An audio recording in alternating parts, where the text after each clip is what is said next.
की पहलगाममध्ये जी घटना झाली ही अस्वस्थ आणि वेदना देणारी। आजही ते नक्की किती लोक होते, 2 होते, 4 होते, 6 होते, 10 होते, आपल्याला माहिती नाही।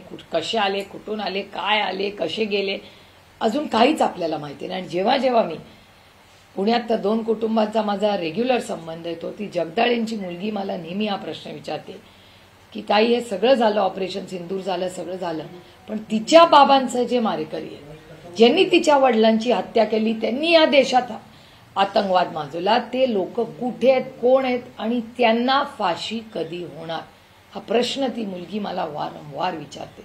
आणि मी जड अंतकरणाने म्हणते की त्याचं बेटा माझ्याकडे खरंच आता उत्तर आहे। माझी अपेक्षा आहे की महाराष्ट्र या देशाच्या प्रधानमंत्र्यांनी ह्या सेशनमध्ये त्याचं उत्तर त्या कुटुंबांना आणि देशाला माणुसकीच्या नात्याने द्यावं। ह्याच्यात कुठलंही राजकारण आम्ही आणणार नाही, कधी आज इतके दिवस आणलंही नाही, आणणारही नाही।